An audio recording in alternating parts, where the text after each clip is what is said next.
ఇక ఎమ్మెల్సీ పదవికి రాజీనామా చేస్తా, పార్టీలో జరుగుతున్న పరిణామాలు బాధ కలిగిస్తున్నాయి, పార్టీ ఫిరాయింపు నిరోధక చట్టాన్ని తెచ్చిందే రాజీవ్ గాంధీ. ఓ మీడియాతో జగిత్యాలలో జీవన్ రెడ్డి.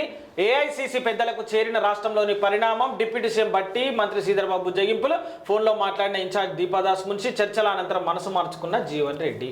ఏటకేలకు రంగంలోకి కేసీఆర్, పార్టీ ఎమ్మెల్యేలు ఎమ్మెల్సీలను కాపాడుకునేందుకు ప్లాన్, అసెంబ్లీలో ప్రధాన ప్రతిపక్షం హోదా పోకుండా వ్యూహాలు, ఇర్రవెల్లి ఫామ్ హౌస్లో పార్టీ నేతలతో సమావేశం. గ్రేటర్లో 14 మందికి గాను 6 ఎమ్మెల్యేల హాజరు. పార్టీ మారిన వారిని పట్టించుకోవద్దు, అలాంటి వారిని లీగల్గా ఫేస్ చేద్దాం. రేవంత్కు పాలనపై అవగాహన లేదు, భయపడొద్దు, భవిష్యత్తులో పార్టీకి మంచి రోజులు వస్తాయని చెప్పి కేసీఆర్ మాట్లాడినటువంటి మాటలు. అయితే కేసీఆర్ సాబ్ చెప్పినట్టుగా ఇక్కడ ఒకటే అన్న, కాంగ్రెస్ పార్టీని ప్రజలు అవకాశం ఇచ్చినప్పుడు వాళ్ళు ఎందుకు అవకాశం ఇచ్చిర్రు?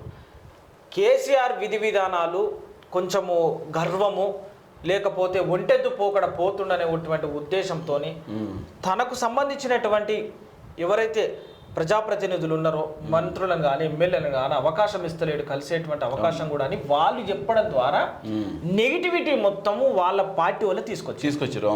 అది వద్దనుకొని కాంగ్రెస్ పార్టీని తెచ్చారు, రేవంత్ రెడ్డికి సీటును కట్టబెట్టారు. కానీ ఇక్కడ ఏమైపోతుందంటే ఇచ్చినటువంటి హామీలను నెరవేర్చకుండా అసలు ప్రజాపాలన, అసలు ప్రభుత్వాన్ని ఏ రకంగా నడపాలనేటువంటిది ఒక ఆ లైన్ని వీళ్ళు బీట్ చేస్తారు. తెలుస్తలేదు, వీళ్ళకు వే ఆఫ్ స్టైల్ తెలుస్తలేదు.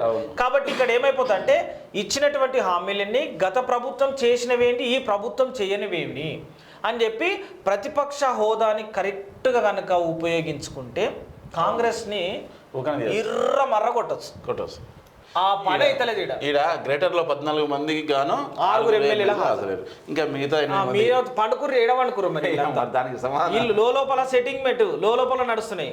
ఏమంటావు మరి? అయ్యో ఆయనకు గంత నాకు ఇంతనా, ఆయనకు 10 అంటే నాకు 5 అన్న, చూడు ఇంకో 2-3 బెన్స్ అన్న ఖర్చు ఎక్కువైంది, ఎక్కువ పెట్టుకున్నా ఇవన్నీ